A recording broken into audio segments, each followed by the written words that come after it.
En un programa muy visto que hicimos aquí en Agárrate, Carlos Sánchez Berzaín habló de 4 fases que ocurrirían después de las elecciones del 28 de julio, hasta que saliera Maduro, después obviamente de que se cumpliera la 4ª fase. ¿En qué fase nos encontramos ahora? De eso vamos a hablar hoy con Carlos Sánchez Berzaín.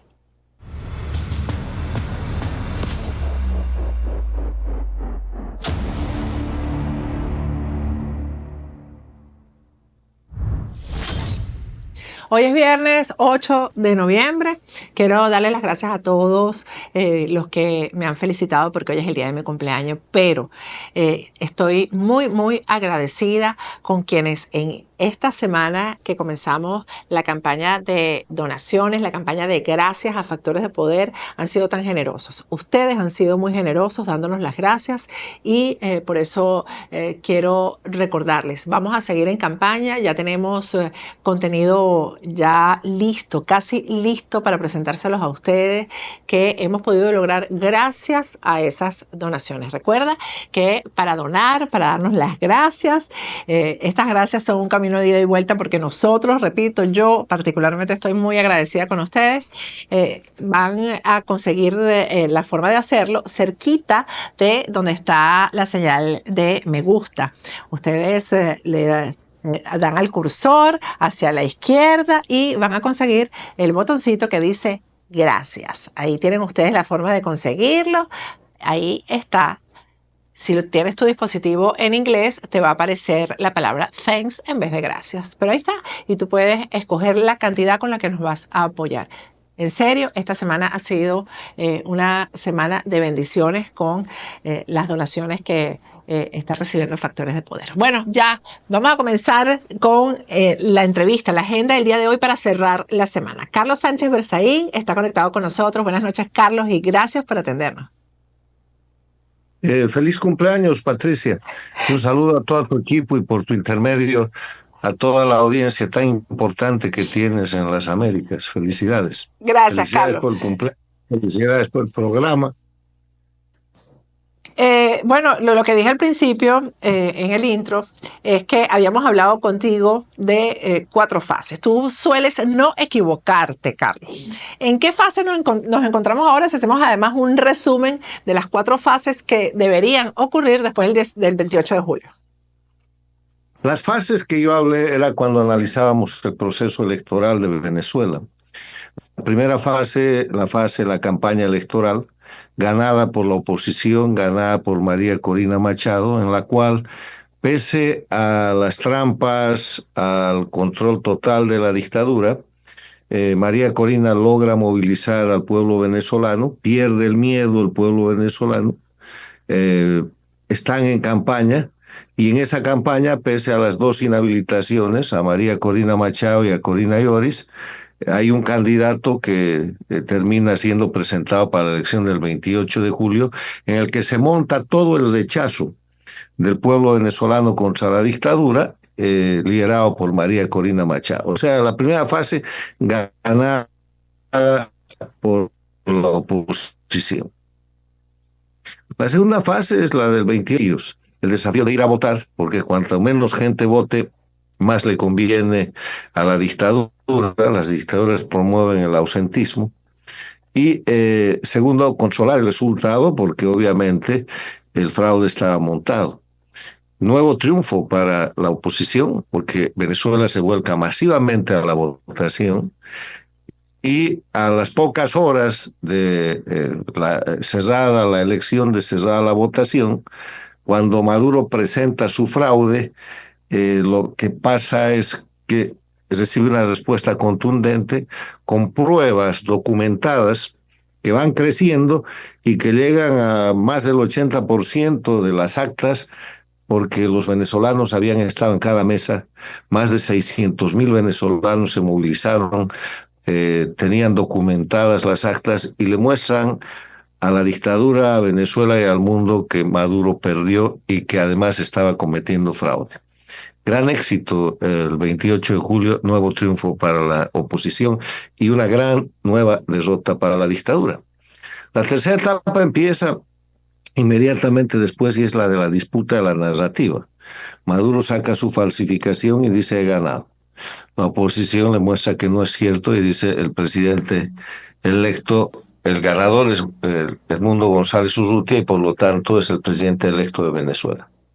Y en esa etapa pasan días, pasan semanas en las cuales lo que hace la dictadura es utilizar dos mecanismos. Primero, el terrorismo de Estado para masacrar, para aterrorizar, para asustar a la gente, anulando a los dirigentes de la oposición. Empieza a hacer detenciones masivas de dirigentes de pueblo, niños que están detenidos. Mismo el siglo XXI, Cuba, Venezuela, Bolivia y Nicaragua, Venezuela es la que más presos políticos tiene. Ha superado inclusive a Cuba. Utiliza el mecanismo del terrorismo de Estado y el otro mecanismo es el mecanismo de la mentira. Falsifica, opera con títeres como el CNE, Amoroso opera con títeres como su Corte de Justicia para tratar de legitimar un fraude que en lugar de ser legitimado, cuanto más falsificaciones y más hechos delictivos se cometen, queda mucho más claro. Estamos todavía en esa etapa de la narrativa. La etapa de la narrativa en la cual la oposición ha demostrado plenamente y el mundo además ha certificado aquello. Seguramente la certificación más importante es la de la Fundación Carter. La Fundación Carter ha mostrado con claridad que las actas presentadas por la oposición son las que valen y que el dictador ha perdido y Edmundo González Urrutia ha ganado la elección y es el presidente electo de Venezuela. En el medio de esa narrativa se han producido dos efectos.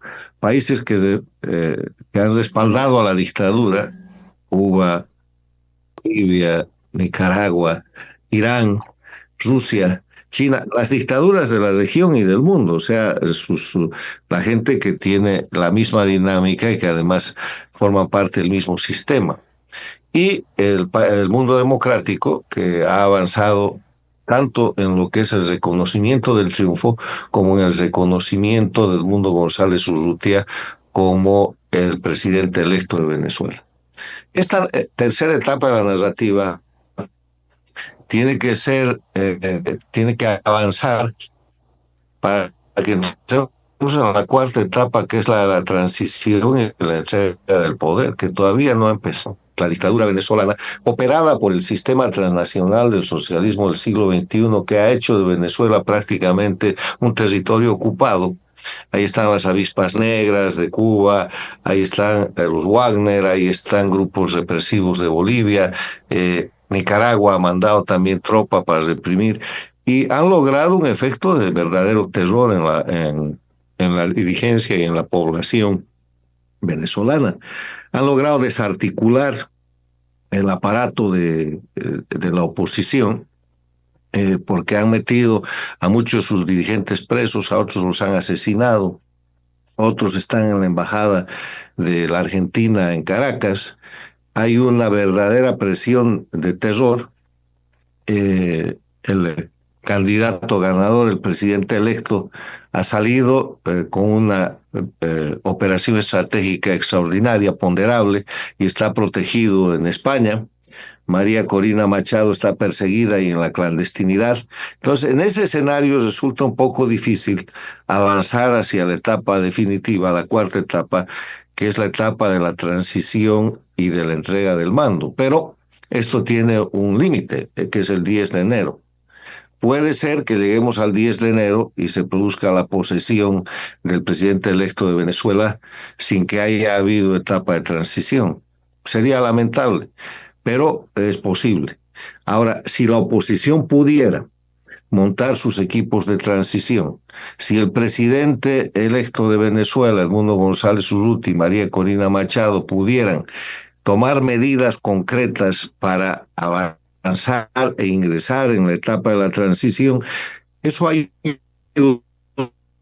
ayudaría, en el cual obviamente la dictadura tiene todo el control, porque eso es violencia frente a un estado de indefensión absoluto de la población y la dirigencia venezolana. En ese sentido, yo he hecho algunas recomendaciones que ahora me permito insistir.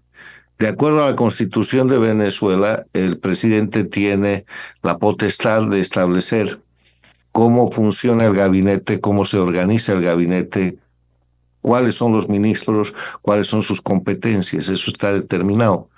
Entonces, lo que debería hacer el presidente González Urrutia, junto con María Corina Machado, es anunciarle a Venezuela y al mundo que tiene un equipo de transición que abarca el área de relaciones exteriores, el área de defensa, el área de gobierno, el área de petróleo, el área de comunicación, las áreas más importantes, para tener interlocutores que empiecen a llegar oficialmente a nombre del nuevo gobierno, que va a tomar posesión el 10 de enero, a los grandes interlocutores del mundo. Tienen que llegar a Estados Unidos, tienen que hacerlo con la Unión Europea, tienen que hablar con los chinos, tienen que hablar con los rusos, tienen que hablar con los mismos cubanos, porque tiene que saber el sistema dictatorial que eso se acaba el 10 de enero. Si la China quiere seguir haciendo negocios con Venezuela y si quiere cobrar lo que le deben, tiene que reconocer el triunfo del pueblo venezolano y saber que el 10 de enero cambia el gobierno y que González Urrutia es el presidente. Lo mismo que Rusia, porque si no lo hacen, se arriesgan a quedar en un ámbito de ilegalidad sosteniendo un grupo criminal usurpador del poder que además ha de generar la consecuencia que cuando se instale con control efectivo el gobierno, presidente, hay problemas para la relación comercial que tienen que manejarse de Estado a Estado con Venezuela.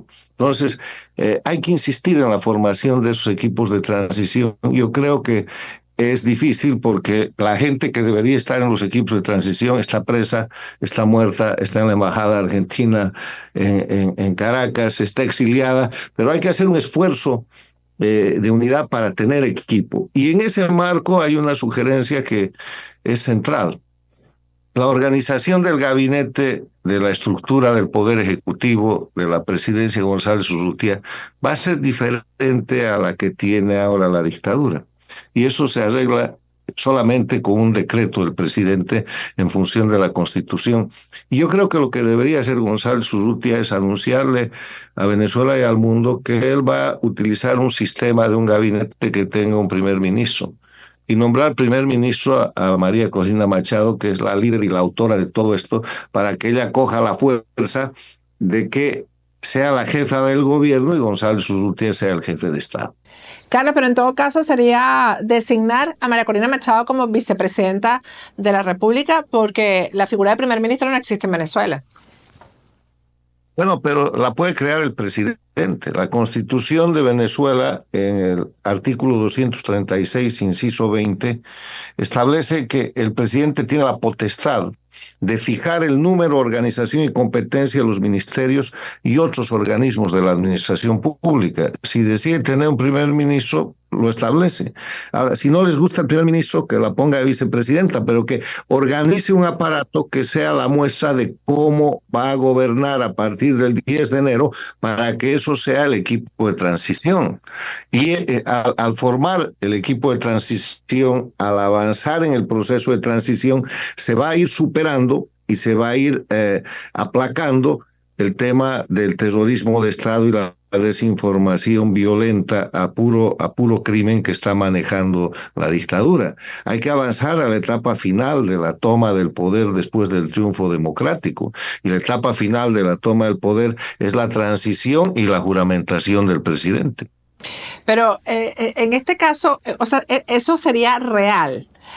Carlos, porque estamos hablando, y tú lo has descrito bien, de un régimen pues, que ha perseguido de una forma brutal a todo el que acompañó a María Corina Machado, todo el que ha osado hablar de fraude, etcétera. Ya conocemos la historia. ¿Cómo haría María Corina Machado desde la clandestinidad para manejar el proceso de transición? Tienen que tener gente en el exterior, ya está ahí González Urrutia, y María Corina Machado eventualmente puede hacerlo desde la clandestinidad. Ella otorga casi una entrevista o dos cada semana. O sea que puede seguir haciendo eso con potestad. O sea, María Corina Machado ha felicitado al recientemente electo presidente de Estados Unidos, Donald Trump. Espero que tiene contactos con la cantidad de instancias internacionales que corresponden. Pero hay que formalizar eso. Y en la medida en que eso se formalice, eso impide la persecución política contra la propia María Corina Machado. Una cosa es perseguir a la líder de la oposición y otra cosa es perseguir a la jefa del equipo de transición y futura primera ministra o vicepresidenta de Venezuela a partir del 10 de enero. O sea, es con iniciativa en contra de la violencia y en contra del terrorismo de Estado que los ganadores de la elección tienen que hacer política para llegar al 10 de enero, porque la otra cosa, si no, es esperar estos 2 meses mientras la dictadura sigue poniendo las reglas de la violencia, el terrorismo de Estado y el crimen, y esperar que pase algo al 10 de enero, que será la juramentación de González Urrutia, porque para la juramentación de González Urrutia hay dos posibilidades: o jura en Venezuela, en Miraflores, o jura en el exterior, pero que jurar, jura. Ahora, el tema no es jurar, el tema es ser el poder. ¿Tú consideras que esto de la juramentación se debe dar aunque él no pueda regresar a Venezuela? Porque ya incluso le liberaron ayer la orden de captura internacional con Interpol, que eso no funcionará en los hechos, ¿no? Pero de todas maneras, o sea, ¿cómo regresa a Venezuela? Bueno, hay 2 meses para que cambien las circunstancias. Y en el cambio de las circunstancias tienen que haber iniciativas de la oposición, como estas que te estoy mencionando, u otras, pero iniciativas. Y hay un cambio de gobierno en Estados Unidos. Hay un equipo de transición que ya empieza a trabajar en el cambio de gobierno de Estados Unidos, en el cual se marca como temas fundamentales en el cambio de política exterior el tema de la guerra entre Rusia y Ucrania, el tema del ataque a Israel y la defensa que Israel está realizando contra Hezbollah y los grupos terroristas y la tensión con Irán, y el tema de Venezuela. Entonces, para el tema de Venezuela hay que empezar a influir, hay que empezar a mantener relación y a mantener una señal muy clara con el equipo de transición del presidente electo Trump para que el 10 de enero pueda González Urrutia jurar en Venezuela. Carlos, ¿cómo crees que vienen ahora la relación de Estados Unidos con Maduro, ahora que Donald Trump es presidente, y tomando en cuenta la mala experiencia que tuvo Donald Trump con el gobierno interino? No sabemos quiénes van a ser los interlocutores de la oposición. Ahora imaginamos que tienen que ser los que designe María Corina Machado y Edmundo González Urrutia, pero no sabemos. ¿Cómo ves ahora, cómo crees tú que va a enfrentar el tema de Venezuela Donald Trump? Primero, estratégicamente, la situación de la dictadura de Venezuela con la llegada de Trump a la presidencia de Estados Unidos cambia gravísimamente. O sea, la dictadura de Venezuela va para peor. Primero, porque su petróleo no vale nada estratégicamente. La política de provisión de petróleo de Trump es la de utilizar sus recursos internos, que fue cambiada por Biden. Y en el escenario Trump, energéticamente, el petróleo de la dictadura venezolana no tiene valor. Segundo tema es que tiene tres cosas fundamentales en política exterior que arreglar Trump: el tema de la guerra de Rusia con Ucrania, el tema del Medio Oriente con Israel, Irán y los terroristas, y el tema de Venezuela. Y el tema de Venezuela, porque está visto que Venezuela es la plataforma donde están tratando de mantener el poder violentamente para seguir agrediendo a los Estados Unidos. O sea, la elección del presidente Trump es una muy mala noticia para la dictadura y una buena noticia para el rescate de la democracia. Pero es importante, como tú has dicho, que el presidente electo de Venezuela, Edmundo González Urrutia, y la líder venezolana que ha logrado ese triunfo pongan los interlocutores adecuados para hablar con el equipo de transición de Trump y empezar a generar resultados que permitan que el 10 de enero el juramento de González Urrutia sea en Venezuela. O sea que tú consideras que Trump no le va a comprar petróleo a Maduro, para empezar. No es que no le va a comprar, es que no tiene el valor estratégico que tiene hoy día, porque la política de Trump es la del autoabastecimiento. Estados Unidos tiene capacidad de autoabastecerse y si habilita todo lo que es la provisión de la zona de Alaska y la zona del norte de los Estados Unidos, que ha sido de alguna manera suspendida por el gobierno de Biden. Si eso se repone, el valor del petróleo venezolano estratégicamente cae a cero. Y punto. Ahora hay compañías americanas operando en Venezuela, pero precisamente no estarán muy contentas con la llegada de Trump. En todo caso, la visión geopolítica del presidente electo de Venezuela es diferente. Tiene la mala experiencia del el gobierno legítimo de Guaidó, Leopoldo y ese grupo de gente, pero hay también una gran diferencia sobre el particular. Hoy día Venezuela no tiene un gobierno legítimo, tiene un gobierno que ha ganado una elección, que tiene que ser posesionado el 10 de enero y que tiene un triunfo indiscutible, un mandato popular extraordinario y que está siendo víctima de terrorismo de Estado para que no se reconozca y no se ejerza ese triunfo que se ha producido el 28 de julio. O sea, las cosas son totalmente claras, no hay nada que forzar en este caso. Y el gobierno del 10 de enero no es el gobierno legítimo, es el gobierno real de Venezuela, el gobierno democráticamente elegido. Y eso hace una diferencia trascendental en el ámbito internacional y en el contexto de la discusión política. ¿Tú crees que la crisis se pueda plantear después de la posesión de Maduro? Porque la verdad es que la toma de posesión de Trump es apenas unos días antes. Quizás la presión de Trump pueda ser posterior a esto. El 20 de enero se posesiona Trump y el 10 de enero... Entonces es posterior. Es peor porque es posterior. Por eso es la importancia de los equipos de transición. Por eso es importante que en este momento haya un equipo de González Urrutia como presidente electo y María Corina Machado como líder, que sea el interlocutor válido para el tema de relaciones internacionales. No solamente con Estados Unidos, con la Unión Europea, con el Japón, con la China, con la propia Rusia y con Cuba y con los países que están ocupando hoy día ilegalmente Venezuela. Hay que hablar con el derecho que da el mandato el 28 de julio y hay que empezar a ejercer el poder político en la transición, pero si no nombras equipos de transición, ¿cómo lo vas a hacer? Bueno, Carlos, muchísimas gracias. Hacer es que el grupo ganador de las elecciones del 28 de julio, el presidente electo y su equipo esté ausente del escenario. Tienes que tener equipo y tienes que tener equipo en relaciones exteriores, en defensa, en gobierno, en derechos humanos, en economía, en petróleo. Tienen que empezar a funcionar. ¿O tú qué crees que el 10 de enero, cuando jure Edmundo González Urrutia, qué va a hacer? Tiene que dictar seguramente una decena o una centena de decretos presidenciales, tiene que anular una cantidad de leyes infames, tiene que poner en marcha una cantidad de procesos de investigación, tiene que gobernar y esa agenda de gobierno se prepara. ¿Dónde está? Y además, preparada que sea, tienen que avisársela al pueblo venezolano para que la dictadura y el pueblo sepan lo que viene, para que el mundo sepa cómo va a cambiar Venezuela. En eso consiste la transición. Así es. Bueno, Carlos, muchísimas gracias y ojalá esto se dé de esta manera. Gracias. Feliz cumpleaños de nuevo. Gracias. Gracias y feliz fin de semana a todos. Nos vemos nuevamente aquí el lunes.